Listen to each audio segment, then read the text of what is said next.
Welcome children. Today I am dealing with the topics absolute units of force, gravitational units of force as well as variable mass system. So first of all I am dealing with absolute units of force. That means what are the units of force in SI system as well as in CGS system. Okay. So in SI system unit of force is Newton. Okay. So in SI system unit of force is taken as Newton. Newton symbol is capital N. That means standard system. SI means international system or we can say standard system. So in standard system, unit of force is taken as Newton.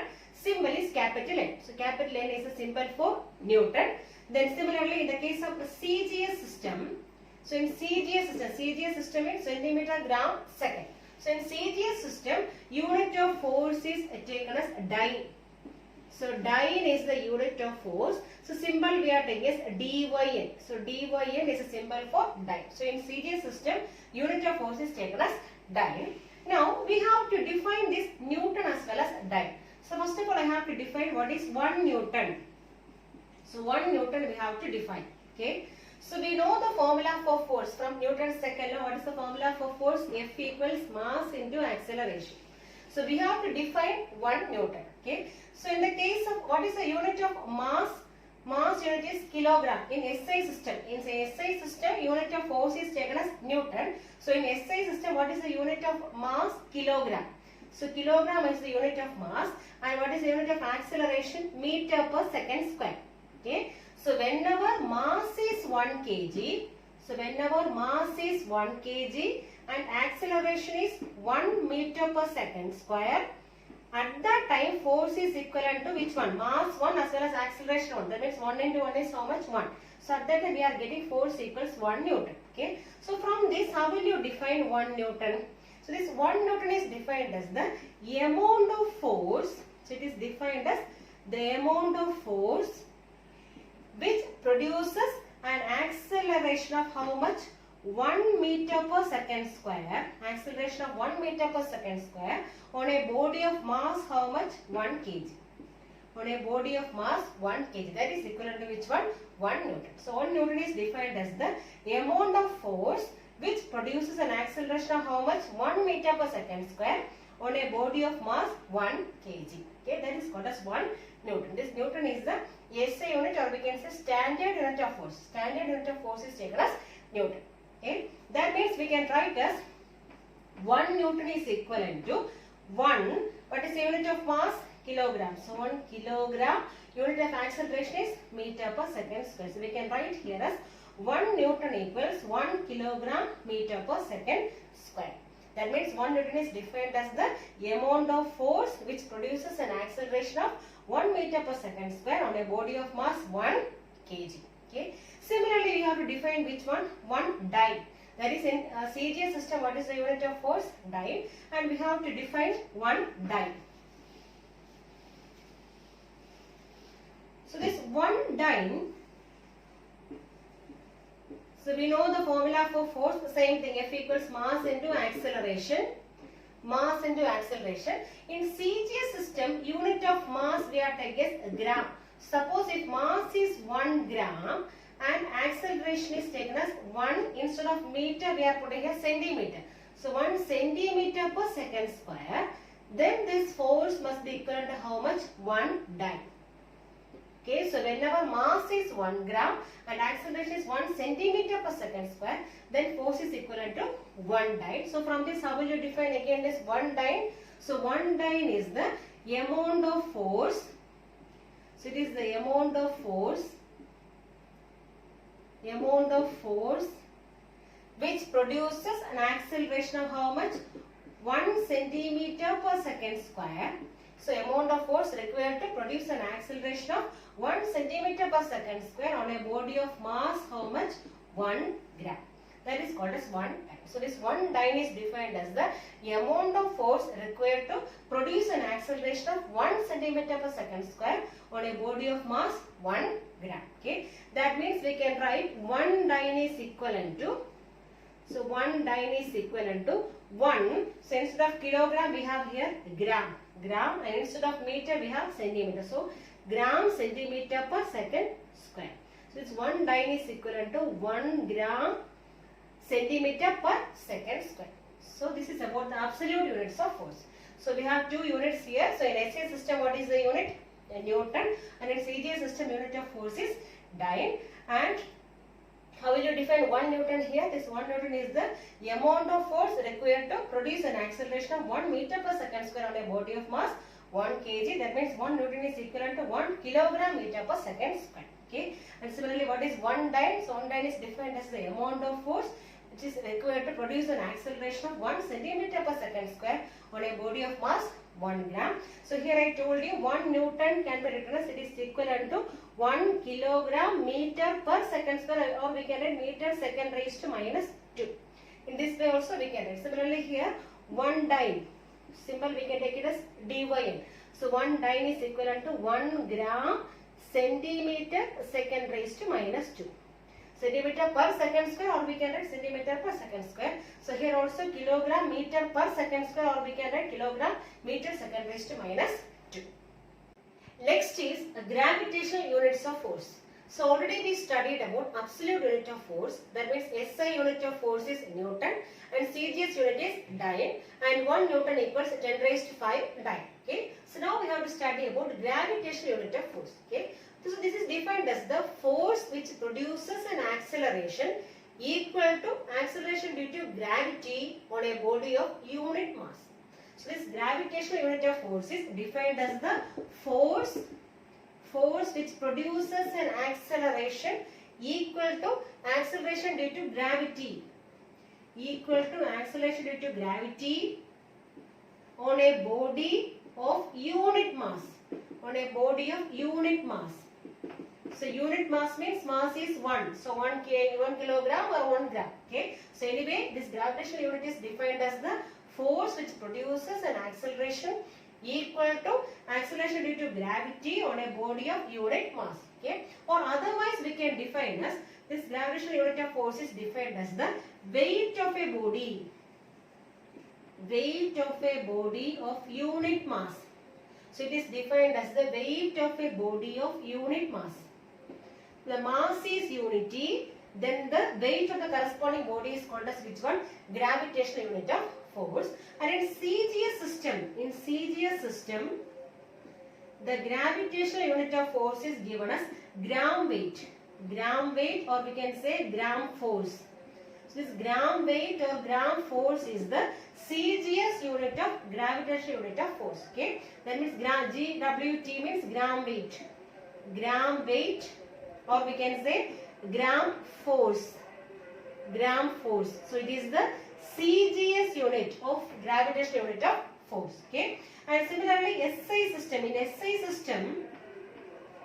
SI system, the gravitational unit of force is taken as kilogram weight. So instead of gram, we are putting here kilogram weight, or we can say kilogram force. So kilogram force. So kgWt means this kilogram weight. So this is kilogram weight, and this one is kilogram force. Kilogram force. So this is the SI system unit of gravitational unit of force. Okay, this gravitational unit of force is defined as the force which produces an acceleration equal to acceleration due to gravity on a body of unit mass, or we can define it is the weight of a body of unit mass. And in CGS system, what is the unit? Gram weight or gram force. And in SI system, we can say as kilogram weight or kilogram force. So we know that in CGS system, gravitational unit of force is gram weight. Okay, so how will you define this gram weight? So 1 gram weight equals 1 gram weight is equivalent to 1 gram into, that means mass into acceleration. So force is equal to mass into acceleration. That means 1 gram into. So here it is gravitational unit only. So here we have to write 980. Acceleration is 980 centimeter per second square. So we have 1 gram into, what is acceleration here? 980 centimeter per second square. But in meter per second square, its value is 9.8. Okay, acceleration due to gravity value is 9.8 meter per second square. But here in terms of centimeter per second square, value is 980 centimeter per second square. Okay, that is equivalent to 1 into 980 is how much? 980. So 980 gram centimeter per second square, or we can write 980. What is gram centimeter per second square? Dyne. So 980 dyne. So we have 1 gram centimeter second raised to minus 2 equals how much? 1 dyne. So instead of gram centimeter second raised to minus 2, we can write which one? Dyne. So 1 gram weight equals 980 dyne. So we go 1 gram weight is equivalent to 980 dyne. So here this, what is this gram weight? This gram weight is the gravitational unit of force. And what is dyne? Dyne is the absolute unit of force. Absolute unit of force. Okay, that is in CGS system. In CGS system we have gravitational unit of force is which one? Gram weight, and 1 gram weight is equivalent to 980 dyne. Okay. Now how will you define this 1 gram weight? So this 1 gram weight is defined as the force which produces an acceleration of 980 centimeter per second square on a body of mass 1 gram. So this 1 gram weight is defined as the force which produces an acceleration of how much? 980 centimeter per second square on a body of mass 1 gram. Okay, on a body of mass 1 gram. That is called as 1 gram weight. Okay. Similarly, we have to study which one? Kilogram weight. So this kilogram weight is the gravitational unit of force in which system? In SI system. This is an SI system. In SI system. And here this gram weight is in which system? CGS system. CGS system. Okay. Now how will you write this kilogram weight here? So 1 kilogram weight equals 1 kilogram into, that is mass into acceleration. So M into A. So mass is 1 kilogram into what is acceleration here?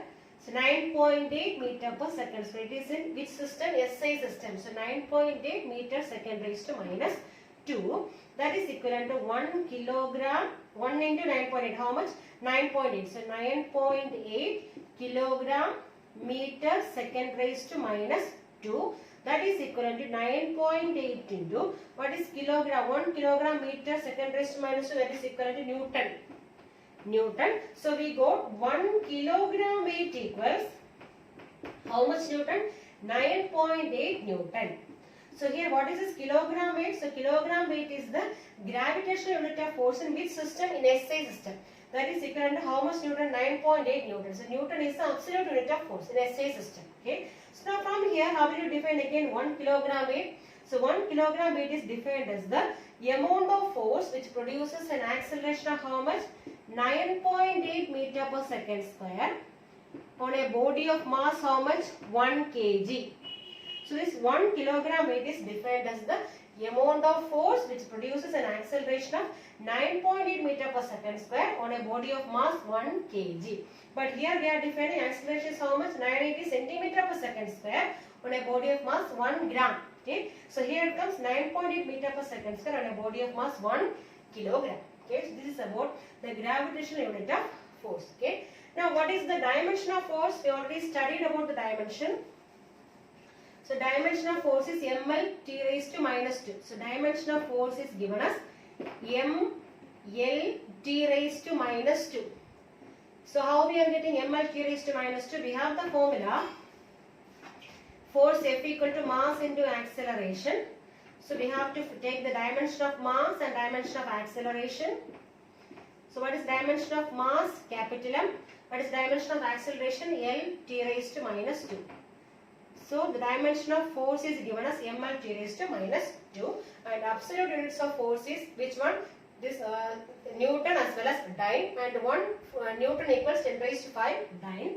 And what are the gravitational unit of force? Gram weight as well as kilogram weight, and 1 gram weight equals 980 dynes, and 1 kilogram weight equals 9.8 Newton.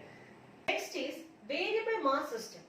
Suppose if mass of a system changes with respect to time and velocity remains constant, that condition is called as variable mass system.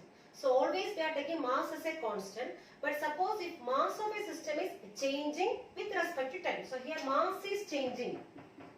Mass is changing with respect to time, and its velocity remains constant. And the velocity remains constant, then that system can be called as variable mass system. Then how will you write this Newton's second law formula? So we have the formula F equals m into A. Okay, m into mass into acceleration. So m into vector A, or we can write m into dv by dt. M into dv by dt. Okay, but here we are taking mass is a variable and velocity remains constant. Then how will you write this one now? So vector F equals v is a constant, so velocity remains a constant, and which one is changing with respect to time? Mass is changing with respect to time. That means d by dt of m. So we are writing here vector F equals vector v into dm by dt. That is velocity remains constant and mass is changing with respect to time. That is called as variable mass system. And some of the examples are, so first one, rocket propulsion. So this rocket propulsion. So here mass is changing, but its velocity remains constant. So first example is rocket propulsion. Then second one is water coming out with constant velocity from a hose pipe. So water is coming out. Water coming out from a hose pipe with constant velocity. Coming out from hose pipe with constant velocity. With constant velocity. This is also another one example for which one? Variable mass system. Then third one is sand or gravel. Sand or gravel falling on a conveyor belt. This conveyor belt is moving with a constant velocity, and the sand or gravel is falling on a conveyor belt. On a conveyor belt. And this conveyor belt is moving with a constant velocity. Moving with constant velocity. Moving with constant velocity. So these are some of the examples of variable mass system. So variable mass system is here mass is changing with respect to time. So it may be changes with respect to time, and its velocity remains constant. Okay. Then at that condition, how will you write the second law? So F equals velocity remains constant. That means v into dm by dt. Okay. So here this mass is changing with respect to time, and some of the examples are, first one is rocket propulsion. Then second one, water coming out from the hose pipe with constant velocity. Then third one, sand or gravel is falling on a conveyor belt moving with the uniform or constant velocity. Now I am explaining in detail about sand or gravel falling on a moving conveyor belt. This is an example for variable mass system. Okay. So consider a conveyor belt is moving with a constant velocity here. So here I told you velocity remains constant and its mass is changing. Okay. So here consider a conveyor belt is moving with a constant velocity v. So this v is taken as the constant velocity or fixed velocity with which this conveyor belt is moving. So this conveyor belt is moving with a constant velocity v, and we have taken here dm by dt. So dm by dt is the steady rate at which, so it is a steady rate at which one is falling here? This sand or gravel is falling on this moving belt. So this is the rate, steady rate at which the sand is falling. Sand is falling on the moving conveyor belt. On the moving conveyor belt. This conveyor belt is also moving, but with uniform velocity, constant velocity. So moving conveyor belt. So here we have taken v is the constant velocity with which this conveyor belt is moving, and this dm by dt is taken as the steady rate at which the sand is falling. So it is a steady rate at which the sand or gravel is falling on this conveyor belt. Okay, this mass is changing with respect to time. So the dm by dt. Okay. Now we have from Newton's second law, we have F equals, what is the formula? dp by dt, rate of change of momentum, dp by dt. That is equivalent to d by dt of what is momentum p? P equals mass into velocity. Mass into velocity. So we can write here m into v, that is equivalent to, but here velocity remains constant. So I am taking it outside. So v into remaining we have dm by dt. So here what is v? V is the velocity with which this conveyor belt is moving. What is dm by dt? It is the steady rate at which the sand or gravel is falling on this moving conveyor belt. Okay. Now what is the power? power produced by the external force. So power produced by the external force. So power produced by the external force. How will you find power? So we have the formula for power. P equals, in terms of velocity, what is the formula for power? Force into velocity. We have the formula power P equals force into velocity. That is equivalent to, what is force here? V into dm by dt into V.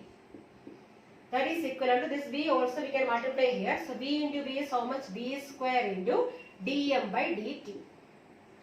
So we got P power equals V square into dm by dt.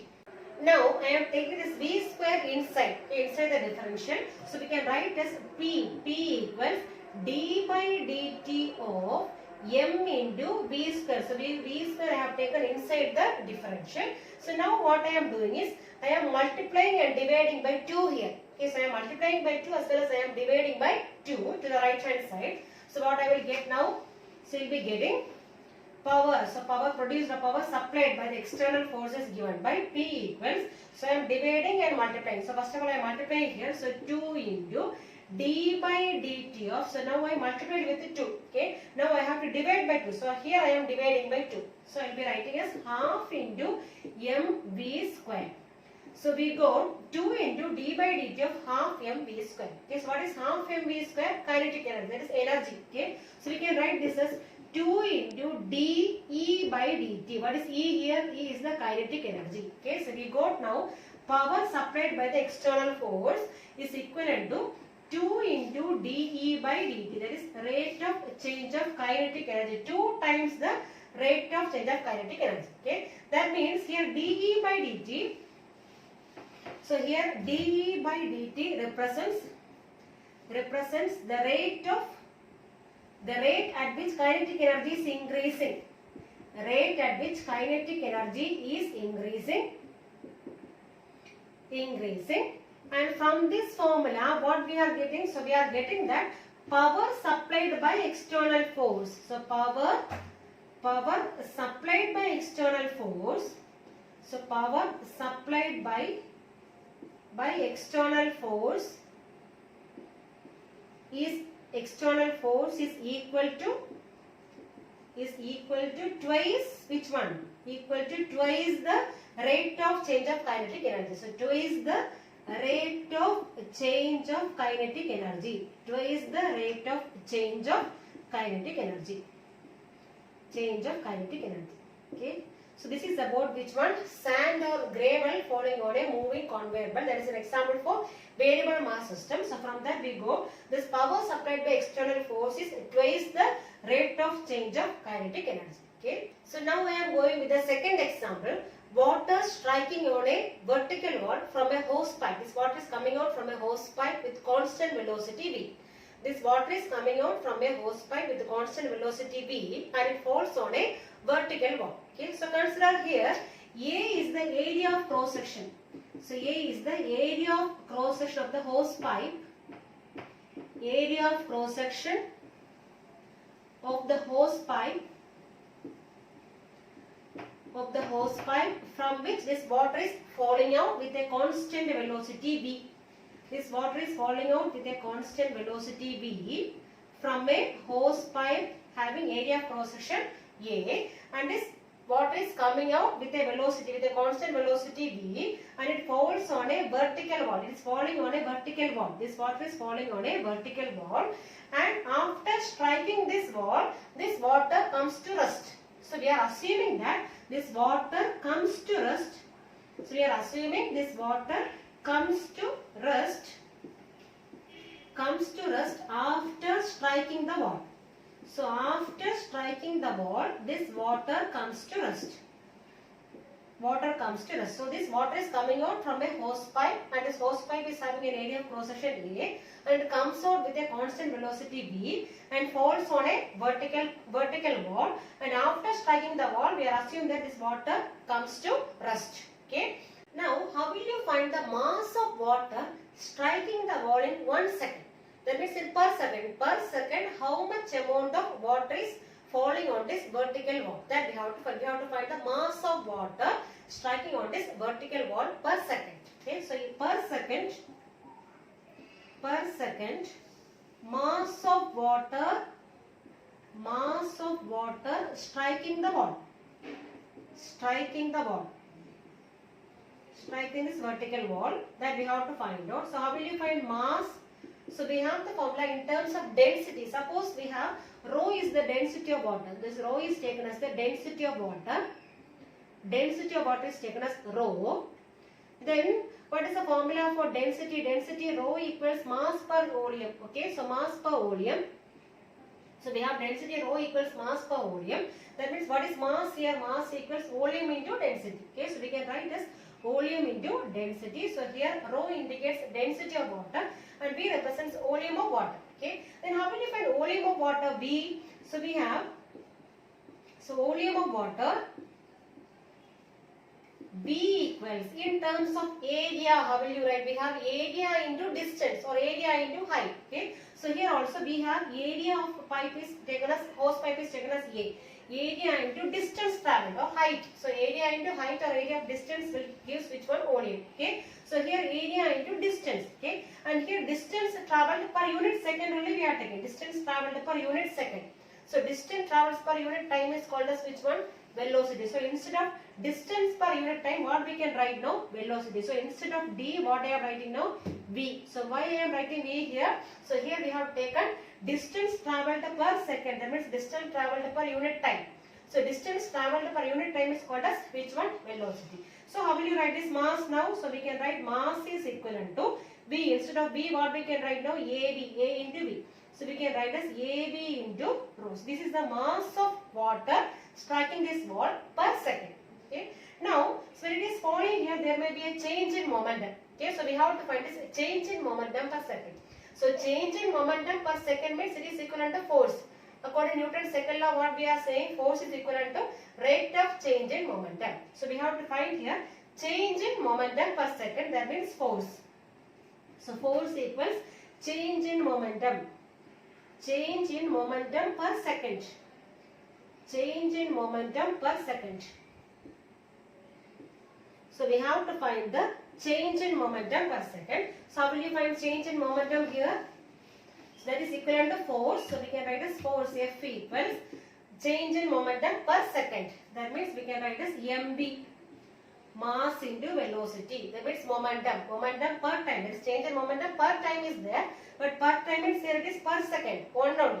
So mv. That is equivalent to what is m here? Av into rho. So we can write as A into V into rho into again one more V here. Okay. That is equivalent to A. V into V is how much? V square rho. So this is the change in momentum. Change in momentum. Change in momentum per second. Change in momentum per second is given as A V square rho. Suppose if the water is bouncing back with the same velocity. So I told you this water is striking this wall with a velocity V, and suppose this water is bouncing back with the same velocity V, then how will you write this change in momentum? So if this water is, if water is bouncing back, if water rebounces with same velocity. So with same velocity, that means what is the velocity? V. With same velocity V, then what is change in momentum, or we can say force. So change in momentum per second, or we can say change in momentum per second, that is equivalent to which one? Force. That is equivalent to force.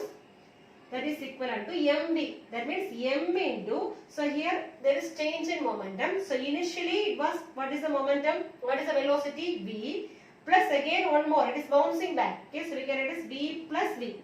So m into V plus V. That means we can write here as, what is m? Already we have written here AV rho. So m is equivalent to AV into rho into again V plus V. What is V plus V here? 2V.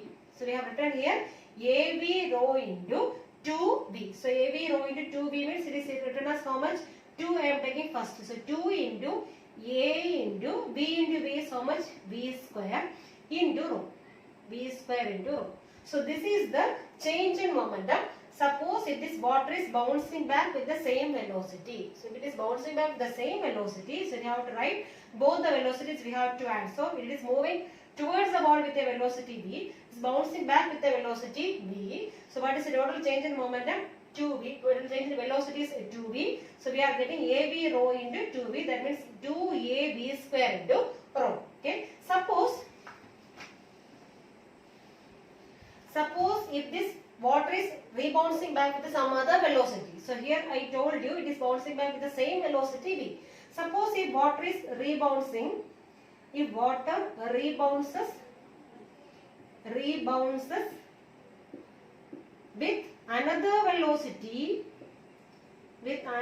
velocity v dash.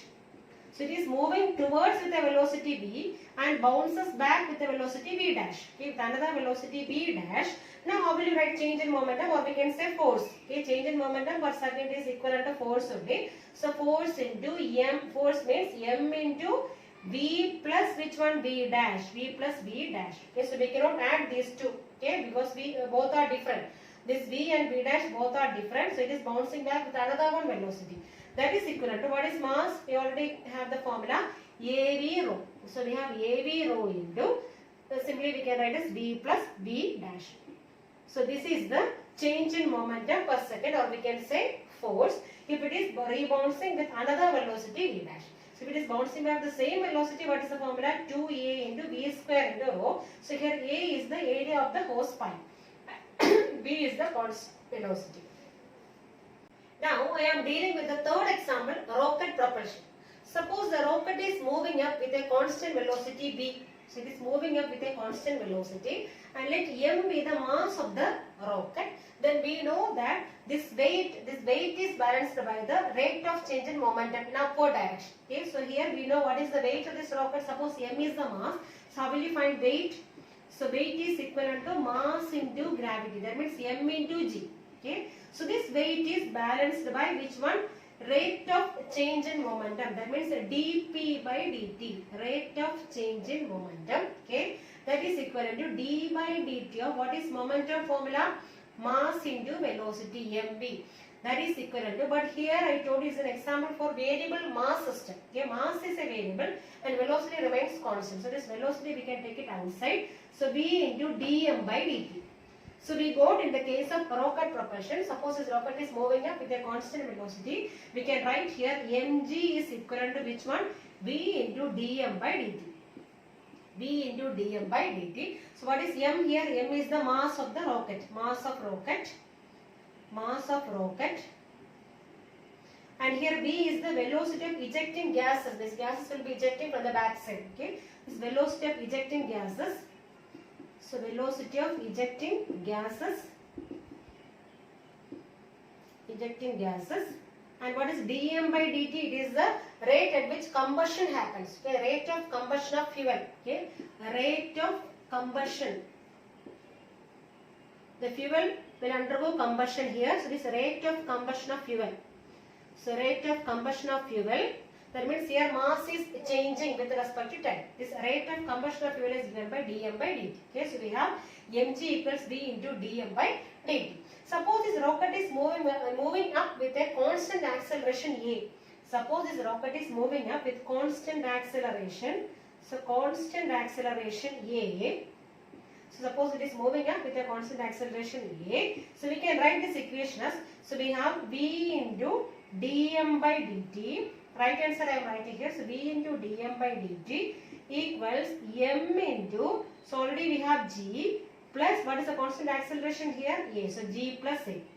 So whenever this rocket is moving up with a constant acceleration a, so we can write here as v into dm by dt equals m into g plus a. So here capital M is the mass of rocket, and what is this? Dm by dt, it is equivalent to the rate of combustion of fuel. So fuel combustion, the rate at which this fuel is undergoing combustion. Okay, that may be changing with respect to time. That is why it is an example for a variable mass system. So now I am dealing with one of the applications of Newton's second law, that is a stationary helicopter in air. How this helicopter remains stationary in air? So due to the balancing of some of the external forces acting on this helicopter is balancing That means this helicopter now remains stationary due to the balancing of this external forces. So here we can say this, there is no horizontal force acting on this helicopter. Okay, why we are saying there is no horizontal force acting on the helicopter? Because this helicopter is not moving towards right or towards left. That means there is no horizontal motion. So we can say that, so in the case of stationary helicopter, this horizontal motion, there is no horizontal motion. There is no horizontal motion. So why there is no horizontal motion? Because this helicopter is not moving towards right. It is not moving towards right or left. Moving towards right or left. Towards right or left. Right or left. That means there is no horizontal drag or horizontal thrust there. There is no horizontal drag or thrust. Drag or thrust. So why there is no horizontal drag or thrust? Because it is not moving towards right or left. So it remains stationary there due to the balancing of some external forces acting on it. Okay. So here, but in the case of this helicopter, so there may be a vertical drift. So vertical drift is acting on this helicopter. So this helicopter is there means there is a vertical drift acting on this helicopter, and that is given by which one? By the rotary blades. By the rotary blades. Or we can say rotary wings. Rotary wings are there, rotating wings. Rotary wings. And these rotary wings or rotary blades will provide a vertical drift. So it is a vertical drift in upward direction, but that is balanced by which one? By the force of gravity. So it is balanced by force of gravity. So these rotary blades or rotary wings will provide a vertical drift to this helicopter, but that is balanced by force of gravity. That means it is not moving, so it remains stationary. So this will be an application of which one? Newton's second law. This is an application for Newton's second law. Newton's second law. So here force is balanced. So since the force is balanced, so what happened? This helicopter remains stationary there. There is no this balance due to the balancing of the external forces. This helicopter remains stationary. So there is no horizontal motion acting there. And that means there is no horizontal drag or drift or thrust or anything there, but there is a vertical drift. It is given by which one? By the rotary wings or this rotary blades. It may be giving a vertical drift to this helicopter, but that is balanced by the force of gravity. That means net force is 0. So this helicopter remains stationary there. There is an application of Newton's second law. Okay. So what is the main difference between helicopter and aeroplane? So here we have helicopter. This helicopter is having, I told you, rotary wings. So rotating wings or rotary wings. Rotary wings or rotary blades. Rotary wings or rotary blades are there. But in the case of aeroplane, it is having fixed wings. This aeroplane is having fixed wings.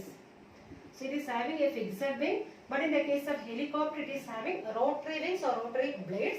And this rotary blades will provide vertical drift to this helicopter. But that is balanced by the force of gravity. That is why this helicopter remains stationary in air. So in the case of a stationary helicopter, suppose I am taking M is the mass of the helicopter. So M is the mass of helicopter. Mass of helicopter. And R is the radius of rotating blades. So radius of rotating blades.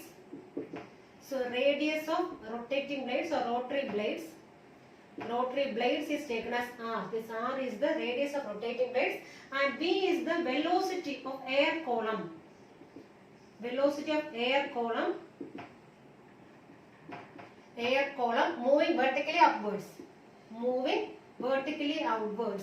Moving vertically upwards. Not upwards, upwards.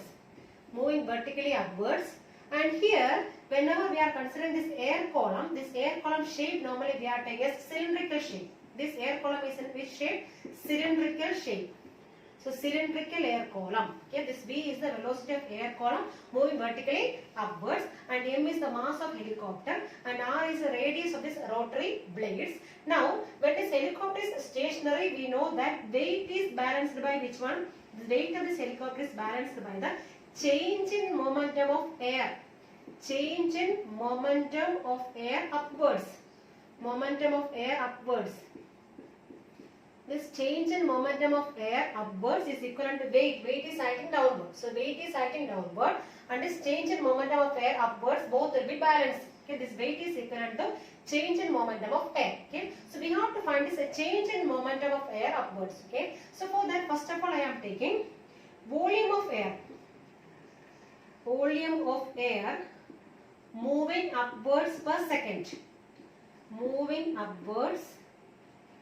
Volume of air moving upwards per second.